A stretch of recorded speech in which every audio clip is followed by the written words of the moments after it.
هنكمل النهارده ملخص مسلسلنا سول لاند، بس قبل ما نبدأ استرخوا كده وصفوا ذهنكم وما تنسوش تعملوا لايك وتشتركوا في القناة علشان يجيلكم كل جديد.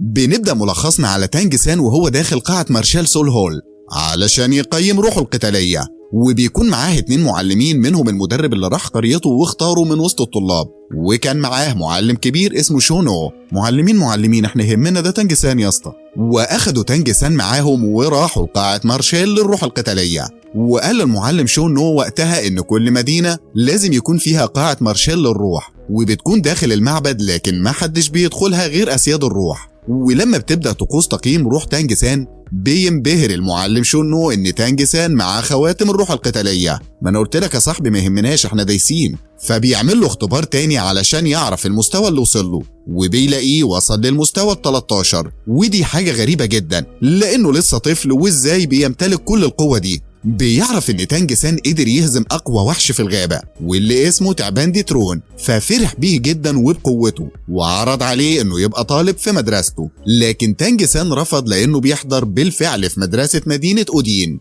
بعدها بيروح تانج سان لاشهر حداد في المدينة زي ما قال ابوه، وبيكون عاوز يشتغل عنده علشان يأمن مصاريف دراسته، رجولة تانج برضه، لكن الحداد بيرفض يشغله عنده لان ده مخالف لقواعد المدينة وممنوع يشغل عنده اطفال. لكن لما فضل تانج سان يزن عليه قال له الحداد ان شكله طفل مرفه وعمره ما اشتغل في حياته ومش هيقدر يتعامل مع صعوبة شغل الحدادة، وعلشان يقنعه انه هو طفل اداله المطرقة وقال له وريني هتعرف تحركها بس من مكانها ولا لا. فلما بص تانج سان للمطرقة افتكر كل حاجة علمها له ابوه، وان المطرقة بتتشال بطريقة معينة وليها مهارات خاصة ولازم تتشال بالايد والوسط والقلب. وبسرعة شال تانج سان المطرقة بكل سهولة وفضل يضرب على الحديد بمهارة وشكله بسرعة وكأنه شغال طول عمره في الحدادة، وده خلى كل الموجودين ينبهروا بمهارته ويحيوه. وبنشوف واحد واقف بعيد ومغطي وشه وبيكون بيراقب تانج سان وبيعرف تحركاته. وبتمر سنة وبنشوف تانج سان وشياو واو وهم ماشيين رايحين قرية تانج سان علشان يزور ابوه لان بقاله فترة كبيرة ما شافهوش. ولما بيوصل تانج سان البيت مش بيلاقي ابوه ومش بيلاقي في البيت غير شيخ القرية. طب انت قاعد بتعمل ايه يا عم الشيخ؟ هنشوف. واللي بيسلمه رسالة من ابوه، وبيلاقي ابوه بيقول له في الرسالة ان النسر ما بيقدرش يطير الا لو حر. وبيعرف تانج سان وقتها ان ابوه سابه ومشي لان جده شايفه ملوش هدف في الحياة ومش مسؤول، فقرر يروح في رحلة طويلة يستعيد فيها نفسه وروحه وممتلكاته. زعل تانج سان جدا وبيتغير المشهد وبنشوف ان الراجل الغامض اللي بيراقب تانج سان هو نفس ابوه، وكان بيراقبه علشان يطمن عليه ويوصي مسؤول المدرسة على تانج سان وبيمشي يكمل رحلته. الاب اب في اي حته برضه. وبنرجع لتانج سان وبيكون حزين وقلبه مليان دمار بسبب فراق ابوه. فاشيا واو بتقول له انها مستعده تكون اخته الكبيره وتعوضه عن غياب اهله. ووقتها اخدها تانج سان للمكان اللي كان بيتدرب فيها على قوته، وبيكون مكان جميل وكله ورد. ووقتها قال لها انه ما عندوش اموال او حاجات يقدمها لها، لكن بيوعدها انه هيبقى اخ ليها يحميها من كل حاجه ويقف جنبها دايما. وبيكبروا هما الاتنين سوا، وعدت السنين وبيبقوا شباب، وبنعرف انهم اتخرجوا قريب من مدرسة اودين ورايحين لأكاديمية تانية. بالتوفيق والنجاح يا ولاد. راحوا سوا للمدينة وقرروا يقعدوا في فندق لحد ما يجيلهم مرسال من المدرسة. ولما راحوا الفندق ملقوش غير أوضة واحدة هي اللي فاضية والمفروض يتقسموها سوا، فاضطروا يوافقوا انهم يباتوا سوا في نفس الأوضة. يا حلاوة. لكن فجأة جه راجل غني جدا وشكله من الطبقة العالية والكل كان بيعامله باحترام، وكانوا عاوزين يلبوا له كل طلباته. ووقتها قال لهم انه عاوز ياخد الغرفة الفاضية اللي كان المفروض ياخدها تانج سان وشياو واو، وهم وافقوا طبعا. لكن تانج سان وشياو واو رفضوا بشدة وما كانوش عاوزين يتخلوا عن المكان الوحيد اللي لقوه يباتوا فيه. يعني الراجل ده يبات وهم يباتوا في الشارع؟ مش فاهم انا يعني.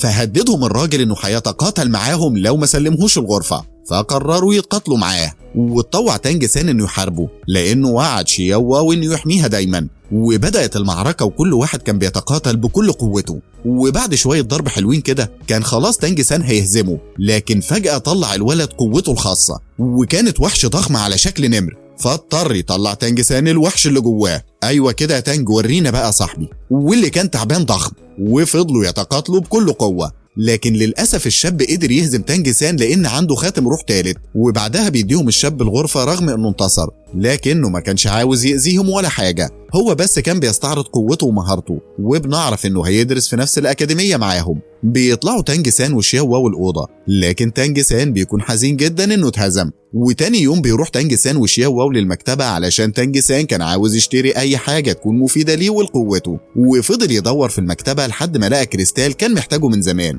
لكن صاحب المكتبة لما لقاه محتاجه فضل يزود السعر عليه. أنا مش عارف أنت بياع في العتبة ولا إيه؟ لحد ما تانج سان قال له اسم حد يعرفه وكان شغال معاه قبل كده، فقرر يديله الكريستال ببلاش. هي الواسطة دي مش هتسيبنا. ولما راحوا الفندق استخدم تانج سان المطرقة وكسر الكريستال، ولما سألته ليه محتاج الكريستال ده قال لها انه يعتبر مقوي لقوته وبيتحول لشعيرات من دقن تنين، ولو أخدوه باستمرار قوتهم هتزيد جدا. بعدها خرجوا سوا علشان يكملوا طريقهم لأكاديمية شريك، ولأن المكان كان بعيد والطريق متعب قرر تانج سان إنه يشيل شياو واو على ظهره. وأخيرا وصلوا للأكاديمية، وكان شكلها مخيب للأمال بالنسبة ليهم لأن المكان كان متهالك وواسع جدا. ووقفوا في صف جنب الطلاب اللي بيتقدموا، وكان عددهم كبير، وكان واقف أب وابنه بيسجلوا في الأكاديمية. وبعد ما دفع الرسوم الدراسية قالوا له إن ابنه دون السن ومش هينفع يدخل الأكاديمية، وكمان رفضوا يرجعوا له فلوسه. وده عصب أبو الولد جدا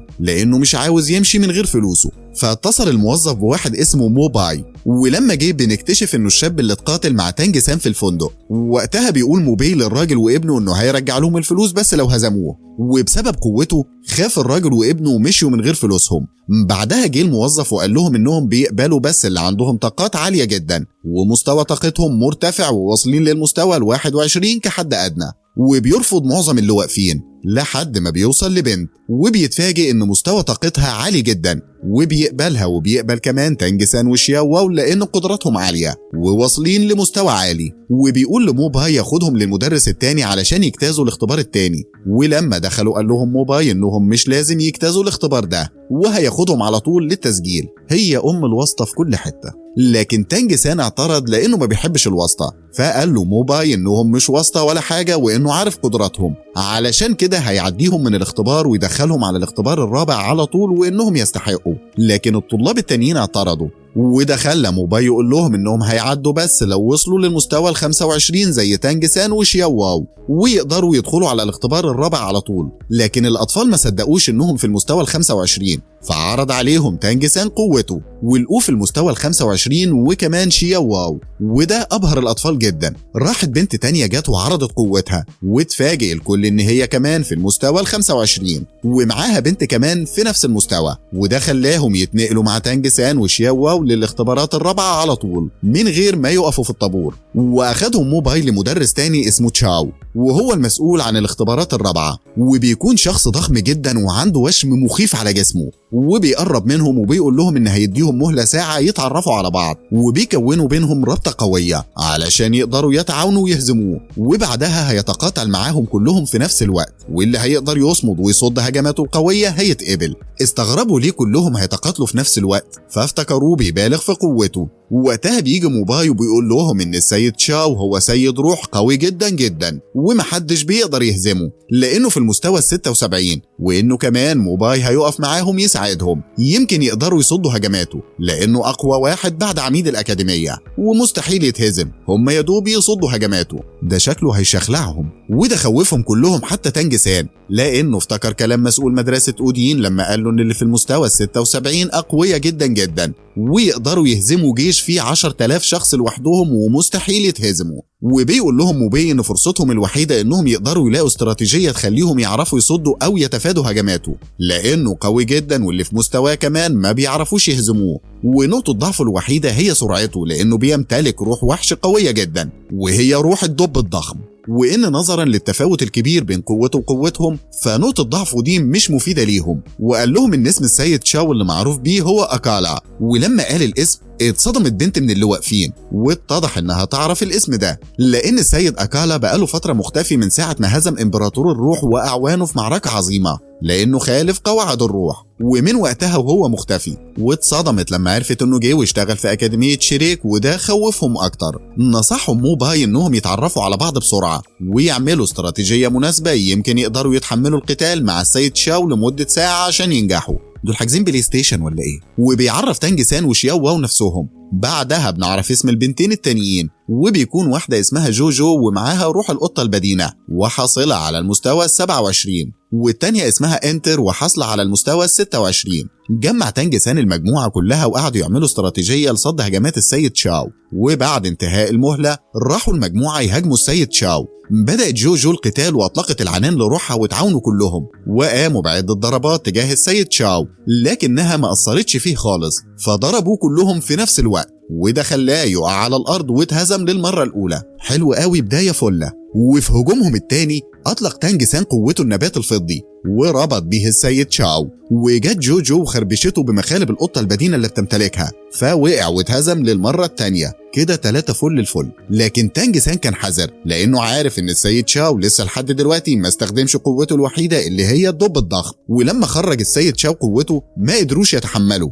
وشياو واو أغمى عليها والباقي استسلم ما عدا تانج سان، لأنه قرأ في كتاب إنه ما ينفعش تظهر لخصمك ضعفك أو تستسلم ولازم تقاتل لآخر نفس. وبدأ هجومه الثالث لوحده قصاد السيد شاو، وبيفضلوا يتقاتلوا في معركة قوية جدا، وتانج سان بيكون بيلف حوالين السيد شاو، ولما بيستغرب الكل من اللي بيعمله بنكتشف انه بيحط إبر سامة في كل جسم السيد شاو، وبسرعة بيطلع سلاحه السري اللي هو المطرقة وبيضرب السيد شاو وبيهزمه. وبكده يكون تانج سان هو أول واحد يهزم السيد شاو، والكل بيعجب بقدراته وبيسمحوا لتانج سان هو وفريقه إنهم يدخلوا الأكاديمية. وبيقول السيد شاو لموباي إنه يرتب ليهم أوضهم، وبيشيد بقدرات تانج سان وبيعجب بقوته، وبيتسجل فريق تانج سان في الأكاديمية بنجاح. لكن شياو واو بتكون مرهقة وفقد الوعي، فبيشيلوها لحد أوضتها وبيرتاح كل الطلاب علشان يبدأوا تدريباتهم تاني يوم. في الوقت ده بنشوف السيد شاو في مكتبه بيرتب أوراق الطلاب الجدد وبيكمل شغله، وفجأة بيسمع صوت حد بيندهه من الغابة، ولما بيروح بيشوف ميت، بيلاقيه شخص مجهول ماسك مطرقة ضخمة وبيكشف الشخص وشه. وهنا بتكون المفاجأة اللي هنكشفها لكم في الجزء الرابع من ملخصنا المرة الجاية. وعلشان تعرفوا مفاجأة الحلقة الجاية ومين الشخص ده ما تنسوش تعملوا لايك وتشتركوا في القناة وتستنوا الجزء الجاي، وبنحاول ما نتأخرش عليكم في كل ملخصاتنا اللي بتطلبوها مننا في الكومنتات ومدلعنا فيها. سلام.